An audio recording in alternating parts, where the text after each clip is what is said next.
Pag-aaralan natin, kapatid, na yung susunod po natin mga pag-aaralan is about our Lord Jesus Christ. Mag-i-start na po tayo ng ating Christology series o yung tinatawag nilang Apologetics series. No? Pag-aaralan natin sama-sama, hindi lang po ako, pati kayo, tayong lahat, pag-aaralan natin yung mga ginawa ng ating mahal na Panginoon sa Kristo para sa atin, meaning the life, death, and the resurrection of our Lord Jesus Christ is all focused on Him. At the same time, pag-aaralan din natin, kapatid, kung paano tayo niligtas ng ating mahal na Panginoon sa Kristo. Pag-aaralan din natin kung ano yung mga parallelism na nangyari noon, no? What is covenant theology? Bakit mayroong isang layunin ng Diyos sa pamamagitan ng kanyang anak na si Yesu Kristo?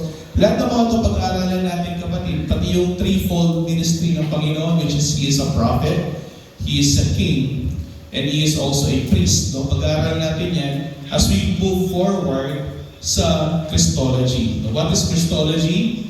From the word Christ or Christ, meaning ang ating mahal na Panginoong Yesu Kristo, and ology means study.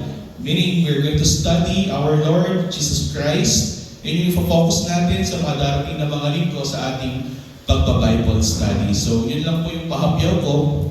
Kaya nga ngayong gabi is the opening of what is the gospel, and why does it say that the Lord is our salvation. This is the study of soteriology, it's the study of salvation. Pero take note, the Lord is our salvation is the name of our Lord Jesus Christ. Jesus came from, it's the English of the word Jesus. Kapatid, Jesus is the Greek name o yung Griegong pangalan ng ating mahal na Panginoon sa Kristo. But that is not His Hebrew name. Ang Hebrew name ng Panginoon sa Kristo is Yeshua.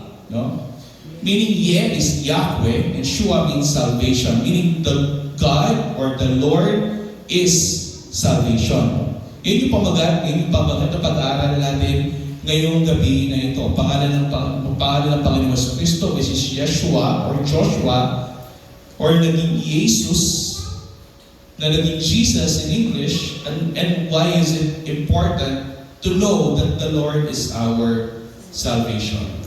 Punta tayo sa John chapter 6. Sa John chapter 6, kapatid, ito yung istorya ng ating mahal na Panginoon sa Kristo ay nag-preach sa 5,000 tao. Doon sa 5,000 tao na yun, kapatid, sila ay nakinig ng mga salita ng Diyos. At the same time, pinakain din sila ng literal na pagkain ng ating Panginoon, isda at saka ng bread. No? At yung mga tao nito ay nabusog nung sila ay nakinig ng mga salita ng Diyos. Parang church lang. Pupunta tayo sa church, makikinig tayo ng mga salita ng Diyos. After natin makinig ng salita ng Diyos, kakain tayo, di ba? May pa-break, may mga tinapay, may pakape. Minsan, pag may mga celebrations, may papansit or may palugaw si pastor. Ganyan yung nangyari noon. Hindi nga lang kamukha natin. Yung nangyari noon, ng John chapter 6, ang Panginoon sa Kristo ay nangaral at nagpakain ng 5,000 tao. Imagine that. 5,000 tao. Nag-preach siya sa isang burol sa malapit sa dalampasigan at yung mga tao nito ay nakapalibot sa kanya at nakikinig sa kanya, 5,000 tao. After nilang makinig ng mga salita ng Diyos, sila ay pinakain ng Panginoon, the miracle of the bread and yung tinapay at saka yung mga isda, di ba? Na kaunti lamang, pero napakain ang buong lahat ng mga tao doon, no? At after nun, kapatid, ito ay kinagabihan ng naggabi, pinauna na ng Panginoon ng kanyang mga disipulo na pumunta sa kabilang dalampasigan. No? At ang kinabukasan, nandun yung ating mahal na Panginoon doon sa dalampasigan na iyon, nakita siya ng mangilan-ilan sa mga disipulong, sa mga taong nakinig sa kanya nung siya ay nag-preach. No, yung mangilan-ilan sa mga 5,000 nakinig sa kanya nung siya ay nag-preach sa burol na iyon. At ito yung kwento na iyon. Sa John chapter 6, verse 25 to 40. Nang siya kanilang makita, nakita na ating mahal na Panginoon Kristo sa kabilang pampang ng dagat, Kanilang sinabi sa kanya, Rabay o Guro, kailan ka dumating dito? Sinagot sila ni Jesus, Katotohanan ang sinasabi ko sa inyo, ako'y inyong hinahanap, hindi dahil sa nakakita kayo ng mga tanda, kundi dahil sa kayo'y kumain ng tinapay at kayo'y nabusog. Sabi nito ang pangalan po ng Kristo, yung mga tao na ito na nakinig sa kanya ng mga salita ng Diyos at nakakain ng literal na pagkain ay bumalik kinabukasan at hinanap si Kristo hindi upang marinig ang kanyang mga nasabing mga katotohanan mula sa Ama, kundi upang balikan siya para kumain ulit. No? Iba yung binalikan nila. Binalikan nila ang ating mahal na Panginoon Kristo hindi dahil sa kanyang mga malahibalang mga ginawa o nakita yung mga tanda sa kanya na siya ang anak ng Diyos, kundi bumalik sila dahil sila ay nabusog kahapon. At ngayon, binalikan nila ang ating mahal na Panginoon Kristo. 27. Huwag kayong magsumikap ng dahil sa pagkain nasisira, kundi dahil sa pagkain tumatagal para sa buhay na walang hanggan na ibibigay sa inyo ng anak ng tao, sapagkat sa kanya inilagay ng Diyos Ama ang kaniyang tatak. Nirebuke sila ng ating mahal na Panginoon Kristo. Sabi natin mahal na Panginoon Kristo, huwag kayong bumalik sa akin para lamang sa pagkain na nasisira. Kundi dapat bumalik kayo sa akin dahil naiintindihan ninyo na ako ang anak ng tao, which is the very favorite title of our Lord Jesus Christ. As we progress sa Christology, pag-aaralan natin yan. What is the Son of Man? Anak ba ito na literal na tao? Although ilang beses natin ito pinag-aaralan, paulit-ulit natin ito pag-aaralan upang mas lalo tayong lumago sa pananampalataya. Hindi sila bumalik dahil nakilala nila na siya ang anak ng tao na sinasabi sa Biblia, na sinasabi sa Book of Isaiah at Ezekiel, kundi sila ay bumalik dahil sa nasisirang pagkain. 20. Sinabi nila sa kanya, ano ang kailangan namin gawin upang aming magawa ang mga gawa ng Diyos? Nagtanong sila kay Kristo, ano ba yung dapat namin gawin upang magawa namin kung ano yung gusto ng Diyos sa aming buhay? Sumagot si Jesus sa kanila at sinabi, ito ang gawa ng Diyos, na inyong sampalatayanan ang kanyang sinugo. Malalaman daw natin kung ang Diyos ay gumagawa sa kanilang buhay at ginagawa nila ito na mabuti kung sumasampalataya sila sa sinugo ng Diyos. Sino yung sinugo ng Diyos noong oras na yun? Sino yung sinugo niya? Ang ating mahal na Panginoon Kristo. Siya na nasa harapan nila na sinugo ng Diyos, kailangan sumampalataya sila sa Kanya. Sinabi naman nila kay Kristo, ano ngayon ang tanda na iyong ginagawa na aming makikita upang sumampalataya kami sa iyo? Ano ang iyong ginagawa? Imagine that. Sinabi na nga ng ating mahal na Panginoon Yesu Kristo, gusto ninyo ng buhay na walang hanggan? Ito yung clue. Sumampalataya kayo sa sinugo ng Ama sa langit. Sino sinugo ng Ama sa langit? Ako yun, ang anak ng tao. Itong mga tao na ito na bumalik sa kanya ng hanap-hanap lang ay pagkain, ay nagtanong, ano ngayon yung mga tandang ginawa mo? Ano ba yung mga ginagawa mo? Para maintindihan namin at sumampalataya kami sa iyo. Imagine that, the audacity na magtanong kung ano yung ginagawa ni Kristo. 31. Sabi ng mga ito, nagano pa sila. Nag-rational pa sila. Sabi nila, ang aming mga ninuno, sabi nila, which is yung panahon ni Moises, ang aming mga ninuno ay kumain ng mana sa ilang. Alam niyo ko ba yung mana? Noong unang panahon kapatid itong mga Israelita ay lumabas mula sa Ehipto noong panahon ni Moises. That is the book of Exodus. From the word Exodus, to get out, to exit. Lumabas sila from Egypt at nakarating sila sa ilang. At doon sa ilang kapatid, yung ilang, that is the wilderness. Walang makakain dyan sapagkat walang tubig at walang mga hayop na pwedeng kainin. So natural yung mga tao nito ay gutom. Anong ginawa ng Diyos? Nagbigay siya sa kanila ng pagkain na umulan mula sa langit papunta sa kanila. Tawag sa pagkain na yun ay mana. Sabi ng mga Hudyo na ito, nung nakinig kay Jesus, ano yung mga tanda upang malaman namin na ikaw nga yung sinugo ng Diyos at sumampalataya kami sa iyo. Kasi nung unang panahon, sabi nila, yung mga ninuno namin ay kumain ng mana sa ilang, gaya ng nasusulat, kanyang binigyan sila ng tinapay na galing sa langit upang kanilang makain. Pero tinan mo yung rebuttal ni Jesus Cristo sa 32. Kaya sinabi sa kanila ni Jesus, katotohanan sinasabi ko sa inyo, hindi si Moises ang nagbigay sa inyo ng tinapay na galing sa langit. Hindi ang mga ninuno ninyo ang nagbigay sa inyo ng tinapay na galing sa langit. Ito yung sabi ng Panginoon Jesucristo. Kundi ang aking Ama ang nagbibigay sa inyo ng tunay na tinapay na galing sa langit. This is a hint. Bigyan na naman sila ng pangalawang clue.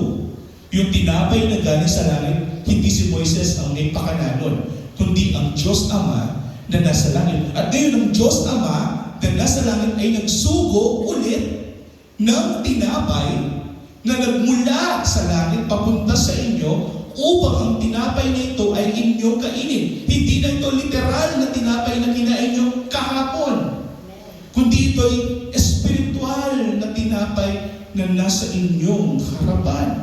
Ito ay galing mula sa Ama, galing sa langit, papunta sa mga tao. Ito yung tinapay na parang mana noong unang panahon. 32. Sapagkat ang tinapay ng Diyos ay ang bumababang mula sa langit at nagbibigay ng buhay sa sanlibutan. Take note. Itong tinapay daw na ito ay hindi lamang once na kakainin natin, tapos gutom na naman tayo. No. Itong tinapay daw na ito ay bababa mula sa langit at magbibigay ng buhay hindi lamang sa mga tao, kundi sa buong sanlibutan. Sinabi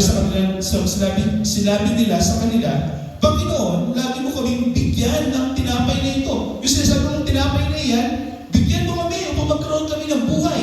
Ano yung nasa isip ng mga Hudyo na ito? Si Jesus ba? O yung literal na tinapay na mana na kung kinakain nila? Diba? Yung hinihingi nila kay Kristo ay yung literal na tinapay. May ganyan mga Kristiyano. I-relate ko na sa mga Kristiyano ngayon. Yung mga Kristiyano ngayon ay lumalapit kay Kristo, hindi dahil nakikita nila si Kristo na siya'y tagapagligtas ng kanilang buhay at siya yung tinapay na magbibigay sa kanilang buhay na walang hanggan. No! Lumalapit sila kay Kristo kasi nakakain sila ng lelot na luto ni pastor o ng pandesal na pinili sa may kanto. O lumalapit sila kay Yesu Cristo dahil meron silang ibang pakay sa iglesia ng Panginoong Yesu Cristo. Marahil itong mga pakay na ito ay may kinalaman sa mga pisikal na kanilang mga pamumuhay. Pera, ari-arian, limos, pagkain, at kung ano ba.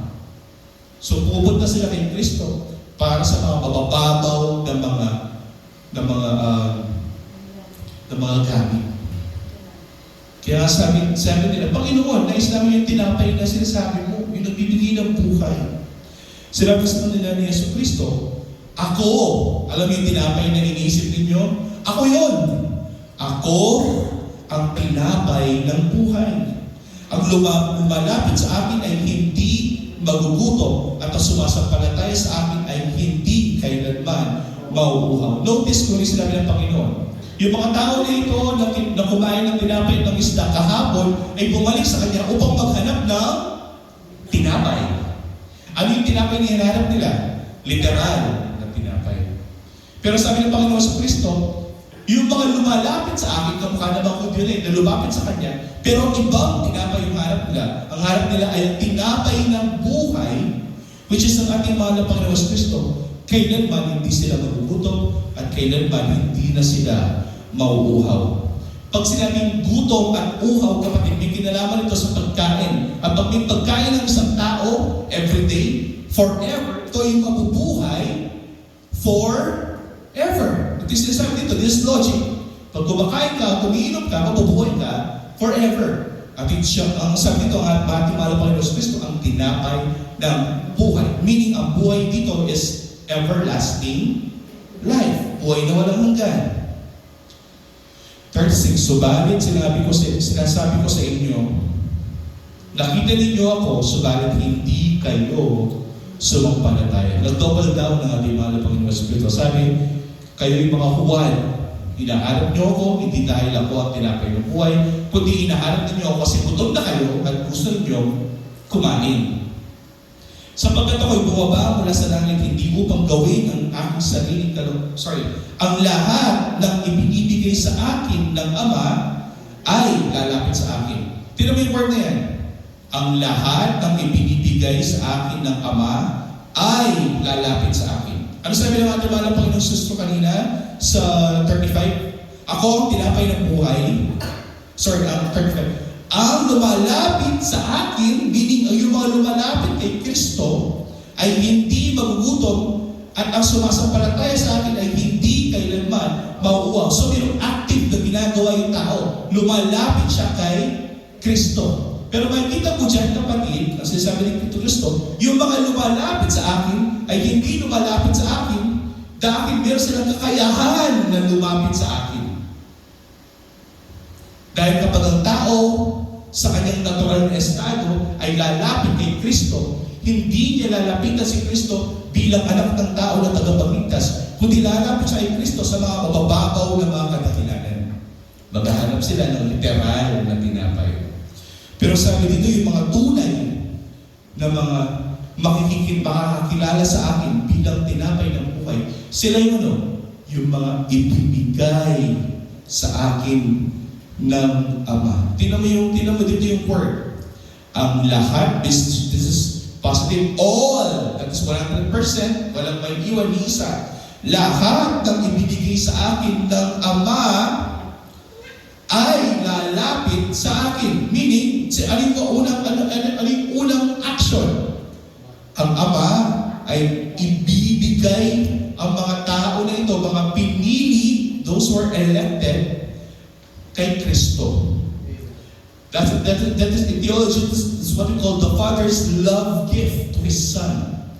Itong Ama, ibibigay niya itong mga tao na ito kay Kristo, at yung mga naibigay kay Kristo, ano yung effectual grace na makuha nila? Yung biyaya na mayroong epekto sa kanilang buhay, sila ay lalapit kay Kristo. So paano natin malalaman kung sino yung mga totoong binigay ng Ama kay Kristo? Yung mga lalapit lamang kay Kristo. At yung mga lumapit kay Kristo, ito yung maganda, yung pangako ni Kristo, which is what we call the eternal security, the doctrine. Lahat ng mga lumapit sa akin, which is lahat, is all, that is 100%, kailanman ay hindi ko itataboy. That is eternal security. Those who are all in Christ will forever be saved. No? Kaya si Paul, meron siyang mamaya, pagka-aralan natin.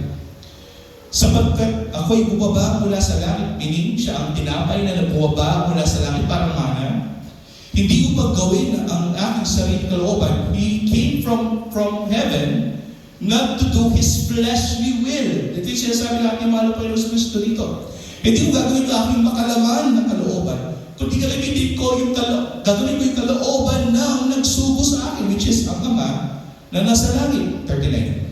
At ito ang kalooban na nagsugo sa akin. Kung gagawin ng Panginoong Kristo ang kalooban na nagsugo sa Kanya, ito daw yung kalooban na nagsugo sa Kanya. Na sa lahat ng mga naibigay sa Kanya o binigay sa Kanya, ay huwag kong iwala ang anuman, kundi muli kong bubuhay sa huling araw. That is the doctrine of eternal security. Lahat ng mga ibinigay ng Ama sa Anak, wala ni isa ang itataboy. Sila ay kanyang papatnubayan. Wala siyang iwawala kahit isa. At muli nilang bubuhayin ng mga ito pagdating ng huling araw. Isn't that salvation? That is salvation. That is eternal security. That is the will of the Father na gagawin ng ating mahal na Panginoong Kristo. Sapagkat ito ang kalooban ng aking Ama, sabi niya, na ang bawat nakakita sa Anak, meaning mga nakakita sa Anak na nakilala si Kristo. Remember John chapter 3, this is John chapter 6, right? Before John chapter 6, meron John chapter 3. Sa John chapter 3, sabi ng ating mahal na Panginoon Kristo, Nicodemus, para makilala makita mo ang aking kaharian, kailangan yung mangyari muna sa'yo. What is that? Born again. Kailangan ikaw yung mabuhay muli. At ang pagbubuhay muli, ito ba yung magagawa mo? Hindi. Kasi imposible na gawin ng tao yan. Ang Diyos lamang ang makakagawa niyan. That is the giving of the Father to the Son. Yung act of giving of the Father to the Son is called regeneration. O pagbubuhay muli. Kaya meron tayong doctrine dito sa ating iglesia. Regeneration precedes faith. Bago maniwala ang tao kay Kristo, bago niya makita si Kristo, o bago siya sumampalataya kay Kristo, kailangan meron mo nang gawin ang Diyos sa taong ito. Ano siya? Buhayin siya muli. Mamaya didiscuss natin yan. Refresher lang. Kasi si Papa, si Pastor, na-discuss niya nung last Sunday. So this is a refresher course. No?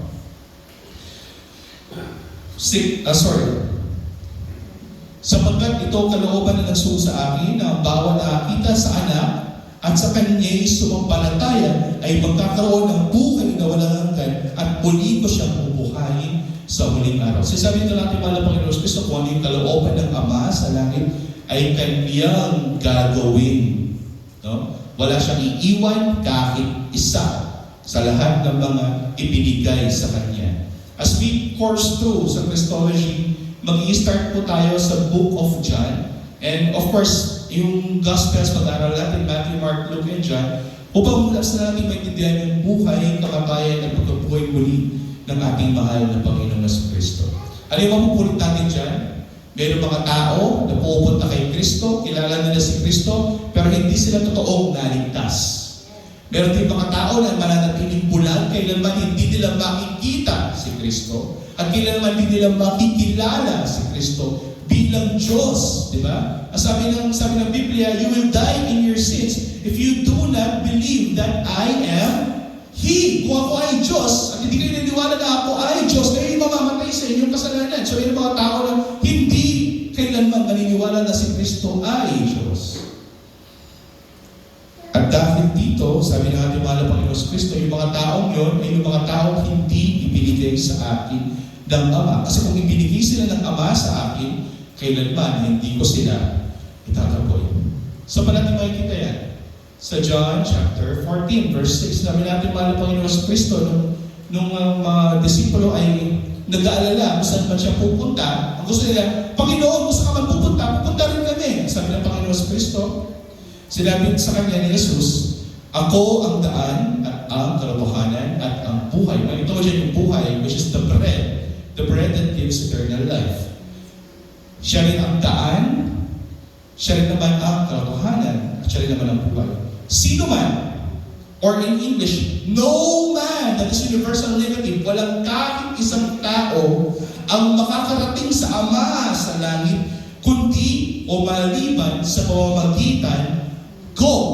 There's only but one mediator, sabi ni Paul, that is the man, Jesus Christ. Walang kahit sino mang evangelista o pastor ang makakagawa yan, kundi si Yesu Kristo lamang. Siya lamang ang daan, katotohanan, at ang buhay. This is very important sapagkat ito ang magiging baseline natin sa pag-aaral ng main verse natin, which is Ephesians chapter 2. Diba lang yung narinig yan? Ephesians chapter 2. Kaso lang, i-start tayo lang sa 8 and 9. Pero ngayong gabi, start ulit tayo sa 1. Tapusin natin, knowing these baselines, na walang sino man ang lalapit kay Kristo, maliban sila ay ibinigay ng Ama sa Kanya. At walang sino man ang makakarating sa Ama, kundi sa pamamagitan lamang ni Yesu Kristo. At lahat ng mga taong wala kay Kristo, kahit gaano pa siya kabuti sa mundong ito, ay pupunta sa impyerno, for the wages of sin is death, remember? But the free gift of God, as Romans chapter 6, is eternal life in, kanino? In Christ Jesus. So this is very important. This is a prerequisite that you should be in Christ Jesus. At bakit ito nasasabi ng Scripture? Bakit mahalaga na tayo ay na kay Kristo? Ephesians chapter 2. Malakita natin kanina, kapatid, na mayroong mga tao na pupunta lang kay Kristo para sa mga mabababaw na dahilan. Gustong kumain, o mayroong personal na pangangailangan na nais makuha mula kay Jesucristo. Marahil ito ay physical, financial, o kahit ano pa man, mababaw. Hindi nila nakikita ang ating mahal na Panginoon bilang tagapagligtas o anak ng tao na magtutubos sa kanilang mga kasalanan sa krus ng Kalbaryo. Pero ngayon, kapatid, I'm going to introduce to you a fact. Sa Ephesians chapter 2, this is written by Paul to the Ephesian church, kapatid. Ang Efeso is one of the trade industries noong unang panahon. Para siyang Manila ng unang panahon. Lahat ng mga barko ay dumadaong doon. Trade industry. Maraming mga tao ang nagbabarter system na ipagpalitan ng kanilang mga kalakal ng mga unang panahon. So, iba't ibang lahi nandyan sa Efeso at mga mayayaman na mga tao ay nandyan. At mayroong isang church dyan na sinulatan ni Pablo. This is Ephesians chapter 2. Sabi dito, kayo'y nooy mga patay sa inyong mga pagsaladya at mga kasalanan. This is echoing na ang tao sa kanyang natural estado or tinatawag natin the depravity of man. That man in his natural state is depraved of the Spirit. Wala siyang Espiritu ng Diyos. Thus, siya ay patay sa Espiritu. At kung siya ay patay sa Espiritu, siya ay mananatiling patay sa Espiritu. Sapagkat ang patay, kailangan hindi niya mabubuhay ang kanyang sarili. Di ba tinatanong ko lang, ano yung pwedeng gawin ng patay? Wala. Ano yung pwedeng mangyari sa patay? Mabulok sa kanyang libingan. 2. Sabi dito, ito yung dahilan kung bakit tayo patay. Na dati ninyong lakaran ayon sa lakad ng sanlibutan ito, ang sanlibutan, the three superpowers, ang pinuno ng kapangyarihan ng papawid, which is ang Diablo, na espiritu na ngayon ay gumagawa na sa mga anak ng pagsuway. This acknowledging ng espiritu na ito ay nandito sa mundong ito at mayroon pa rin siyang kapangyarihan sa mga tao. At ikatlo, tayo lahat ay dating nabuhay sa gitna ng mga ito. Sa mga pagnanasa ng laman, ito yung tatlong superpower, na ating ginagawa yung nais ng laman at ng pag-iisip. At tayo ay makarutubong mga anak ng kabuotan, gaya naman ng iba. Like sinasabi ito, that the good news is not really that good kung hindi natin naiintindihan na mayroong bad news. Di ba? Sa mga balita, like sinasabi yan, kung nanonood kayo 24 oras or ng TV Patrol, yung lagi na una. Mayroong na-rape, mayroong sinagasaan, may namatay, may nag-corrupt, may plunder, pero sa huli, ano yung good news naman. Sabihin na naman ng isang reporter, good news naman tayo. Bakit lagi na lang inuuling good news? Kasi apparently, the good news is always what gives us joy o kagalakan. Na despite sa dami ng mga problema na ito, meron pa rin good news sa ating buhay. Ano yung bad news? Bad news is tayong lahat ay mga patay. Kaya tayo patay kasi mayroong three superpowers. This is very important as we move forward sa Christology. The world, which is used by the Bible numerous times, iba't ibang meaning niyang world na yan, pag-aaralan din natin. The prince of the air, which is ang Diablo, na di natin nakikita, pero mayroong epekto sa mga buhay ng tao.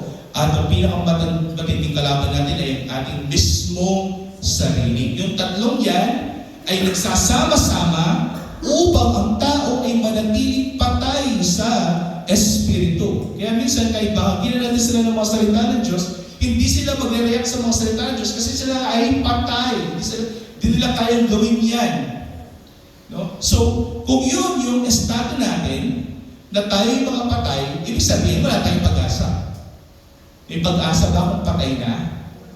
Sa Ezekiel nga, yung description ng Diyos sa atin, tayo parang mga buto na lamang, namatay sa disyerto at buto na lamang tayo. Ganun yung estado natin.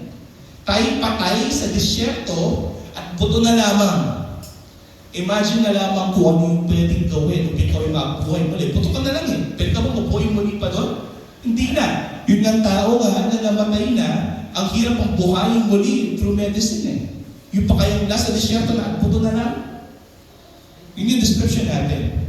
So kailangan natin ng manahimalang gawa. Isang supernatural na paggawa ng hindi ng isang nilalang, kundi ng Diyos na naglalang upang tayo ay mabuhay muli. So this is the good news.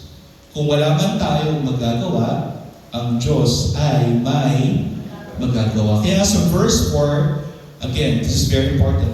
The first is the condition of man. Maghahanap ng literal na tinapay. Pero ano sinabi natin, mahal na Panginoon Kristo? Yung mga makakahanap sa akin at makasumbong sa akin bilang tinapay ng buhay, may gagawin sa kanila ang Diyos. Ano gagawin ng Ama?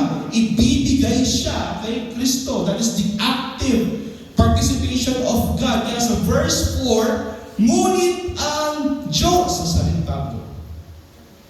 Meaning, ito'y gawa ng Diyos. Hindi niya sinabi, ngunit ang Diyos at ang tao. No. This is very exclusive. Ngunit ang Diyos, sa Pablo, this is all the work of God. May kita mo dyan yung kanyang attribute. Palibhas ay mayaman sa awa or kahabagan. He's rich in mercy. That is one of the attributes of God. Dahil sa kanyang malaking pag-ibig, again naman, that's one of the attributes of God. Malaking pag-ibig sa akin, mercy and love. Maging noong tayo mga patay sa pamamagitan ng ating pagsuway, meaning tayo walang magagawa, tayo patay, wala tayong magagawa, maging noong tayo patay, may ginawa ang Diyos. Dahil ang Diyos ay maabagin, dahil ang Diyos ay pag-ibig, may ginawa siya. Kung wala tayong magagawa, may gagawin siya. Sa buhay natin, God will make a way. Sabi nga natin doon sa kanta. Ano ginawa ng Diyos? Binuhay niya tayo muli. Binuhay niya tayo. Ang Diyos, ang Ama, binuhay niya tayo. Kanino? Very good. Binuhay niya tayo kay Kristo. That's the active giving of the Father to the Son. That's the love gift. That's the grace of God. That's effectual sa lahat ng mga taong ibinigay kay Kristo. So yung mga taong ibinigay kay Kristo, may effect yung grace sa kanila. Which is, lalapit sila kay Kristo. Sasampalataya sila kay Kristo. Maniniwala sila kay Kristo at makikilala nila sa Kristo. Kaya ang conclusion ni Pablo, kung ikaw ay patay, wala kang magagawa, pero ang Diyos may ginawa sa iyo, kahit hindi ka karapat-dapat na buhay muli, binuhay ka muli. Ano yung conclusion niya? Sa pamamagitan ng biyaya, kayo ay naligtas. Ano kasi yung pabor na ibinibigay ng Diyos sa isang tao, hindi karapat-dapat na makakuha ng pabor na ito? Biyaya. Ano yung pinagkaiba ng pagpapala sa biyaya? Pagpapala means God gives whatever He wants to give sa tao na deserving ng pagpapala na iyon. Pero kung pinagpala ang Diyos sa tao hindi deserving ng pagpapala yun, that is grace. No? So every blessing is grace. 6. At tayo muling binuhay na kasama niya. Tignan mo yung word dyan. Tayong lahat, mga Kristyano, dahil hindi ka naniniwala kay Kristo, tayong lahat ay binuhay niya na kasama si Kristo at pinaupong kasama ni Kristo sa sangkalangitan. That is the John chapter 6, the active giving of the Father to our Lord Jesus Christ. Upang kung saan man si Kristo, doon din tayo pupunta. May kita mo dyan, as we go on, as we go forward sa ating apologetics, sa ating Christology, we will define what paradise is. Di ba nung nakapako si Kristo, sabi niya, mamaya, you will be with me in paradise. So what is paradise? Pag-aaralan natin yan as we move forward sa ating apologetics discussion o yung Christology sa ating pag-aaral sa Bible studies tuwing linggo. Upang kanyang may pakita sa mga panahon darating ang di masukat na kayamanan ng kanyang biyaya sa gandang loob sa ating sa pamamagitan ni Jesus Kristo. So ito yung pala yung purpose niya. Yung purpose niya is upang ipakita sa atin na siya isang mabiyayang Diyos at maintindihan natin ito sa kanyang kagandang loob upang purihin natin siya. Ano po ba? Sapagkat sa biyaya kayo naligtas at sa pamamagitan ng pananampalataya, ito ay hindi sa pamamagitan ng iyong sarili, ito ay kaloob ng Diyos. Meaning, ang taong patay na binuhay muli ng Diyos ay ginawa ng Diyos ayon sa kanyang kakabag-kabag na puso at ang kanyang pag-ibig sa atin na kahit tayo hindi karapat-dapat, binuhay niya tayo muli sa pamamagitan ng biyaya, so ng gratia, no? By grace alone, kayo'y naligtas. You are saved. Again, the moment that you receive grace, you have been saved. Diba?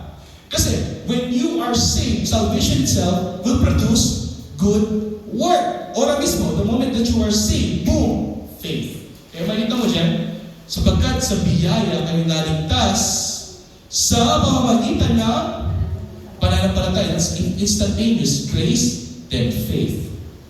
At ito'y hindi sa pamamagitan ng sarili, ito'y kaloob ng Diyos. Makita mo dyan, kaya we always say, regeneration, which is grace, precedes faith. You must receive grace first before you can have faith in Christ. So, the drawing of the Father to the Son must be done first bago sumampalataya kay Yesu Cristo. Kaya, ang conclusion ni Pablo, hindi sa pamamagitan ng inyong mga gawa upang kung sino man ay huwag o malaki. Sabagat tayo pinakamahusay na gawa at nilalang ng Diyos kay Yesu Cristo para sa mabubuting gawa na inihanda ng Diyos ng una pa upang siya natin lakaran. This is very important kasi if you receive grace, then grace must be effectual. Meron siyang bunga sa iyong buhay. At yung bunga nun, paggawa ng mabuti. Paano malalaman ang tao yung naligtas? Kung may ginagawa siyang mabuti. At paano malalaman ang pananampalataya nito? Kung pananampalataya ay may bunga ng paggawa ng mabuti. Sa pananampalataya mo na bunga ng paggawa ng mabuti, pananampalataya patay. Sabihin, hindi siya galing sa Diyos. Ang pananampalataya galing sa Diyos ay mayroon laging bunga ng mabuting mga gawa. That's Galatians chapter 5 verse 22. But the fruit of the Spirit, which is the Holy Spirit in your life, should always be good works. Sa pagpatuloy, kaya nga sabi ni Pablo sa 11, tatapusin na natin ito sa ating pagtatapos. Tapusin natin yung Ephesians chapter 2, kasi lagi na lang tayo Ephesians chapter 2, 8 to 10. Tapusin natin para maintindihan natin lalo.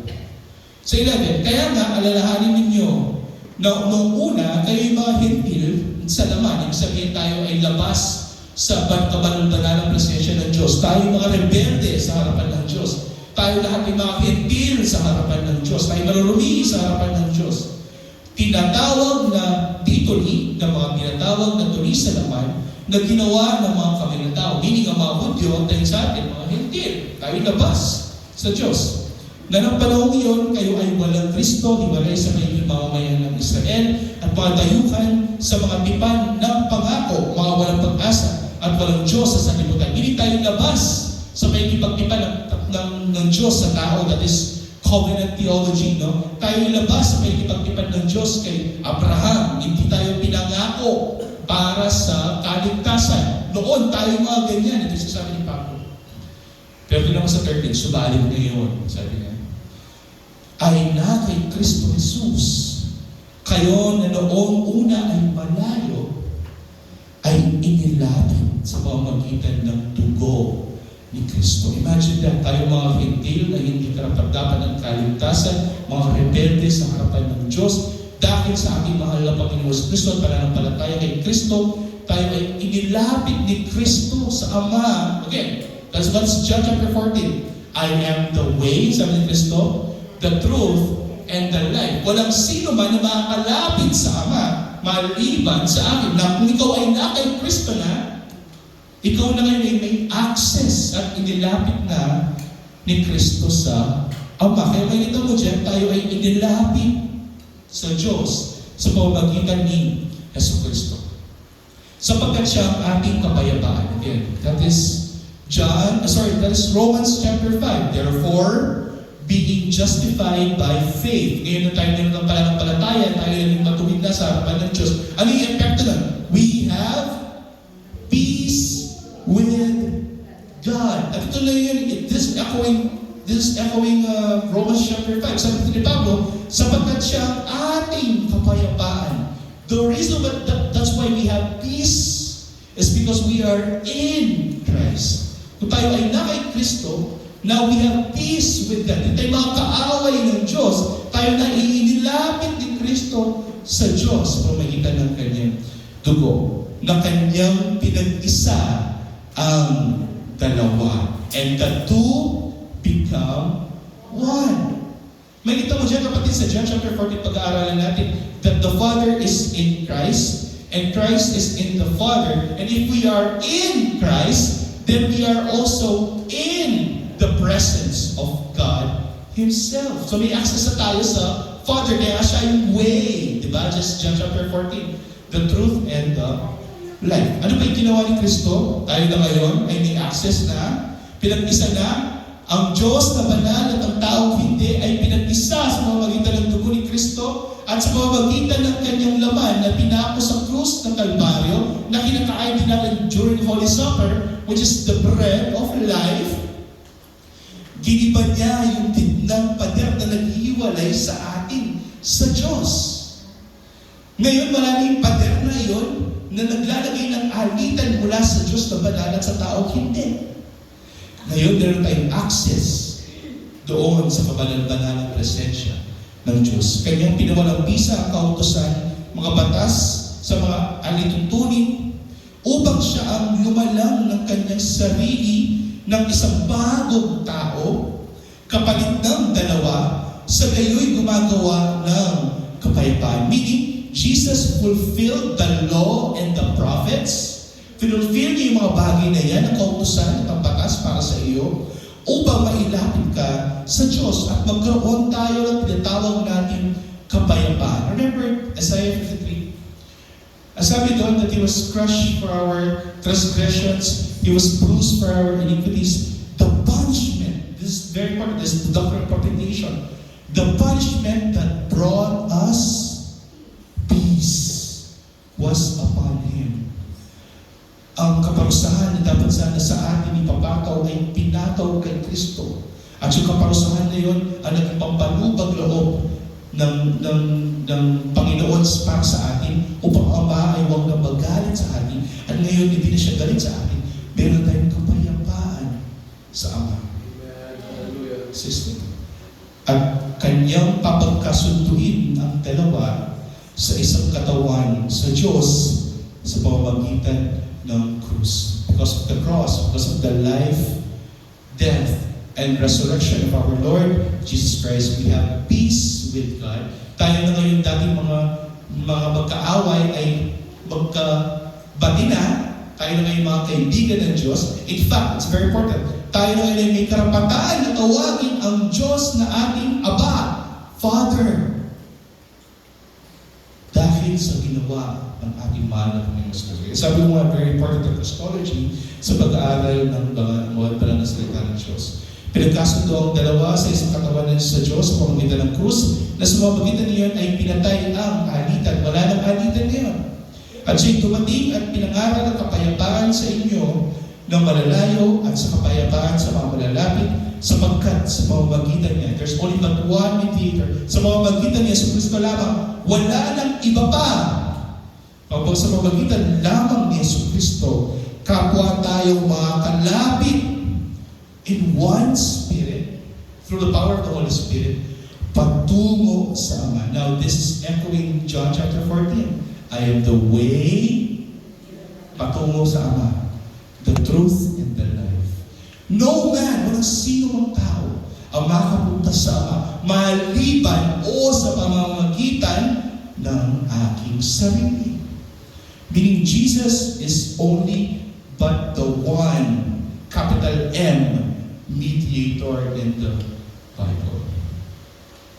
Kaya nga, hindi na kayo mga dayuhan at bayaga, kundi kayo mga kapwa mamamayan na mga banal at mga kaanib ng sambahayan ng Diyos. Now we can dwell in the house of the Lord forever. That's Psalm 23. Sabi ni David, I will fear no evil. Kung may mga kasamaan sa mundo ito at ang kamatayan na nasa harapan ko, hindi ako malatakot. Diba? Sabi nga, because He lives, we can face tomorrow and death is nothing. Wala na tayong takot sa kamatayan. Dahil napagtagumpayan na ito ng Panginoon. For you, our Lord, are with me, sabi ni David. At ang panghuli nun, and I shall dwell in the house of the Lord forever. At ito rin yung nangyari sa atin. Dahil tayo na ngayon ay nakay Kristo na, tayo na ngayon ay mga kapwa mamamayan ng mga banal at mga kaanib ng sambahayan ng Diyos na itinayo sa saligang inilagay ng mga apostol at ng mga propeta na si Yesu Kristo ang batong panulog. Hindi ako magaling sa construction, kapatid. Pero alam ko, kung wala yung mga panulok na yan, kung wala yung mga foundation na yan, kung tatayo ka lamang what you call this? Kung wala yung mga poste na yan, hindi tatayo yung apat na corners na yan. Ito din ang sinasabi ng Biblia.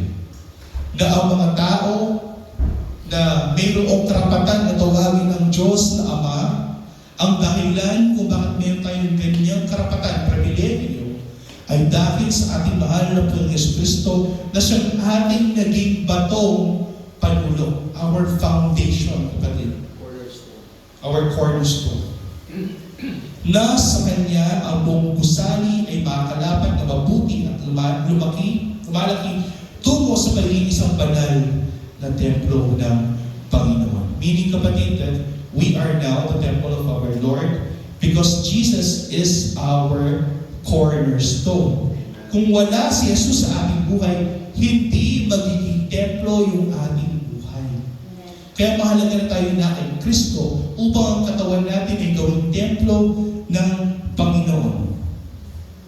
Na sa Kanya kayo rin ay magkasamang itinatayo upang maging tahanan nino ng Diyos sa Espiritu. That we can be the house of the Holy Spirit. Remember, pinangako niya ng Panginoon sa Kristo, kailangan niya umalis sa mundong ito upang may dumating na kapalit niya. Diba? Who is that?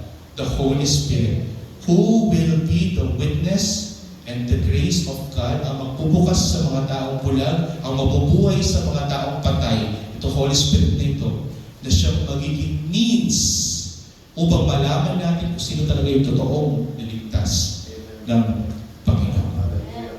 This is the prologue, kapatid, na pag-aaralan natin ng Christology.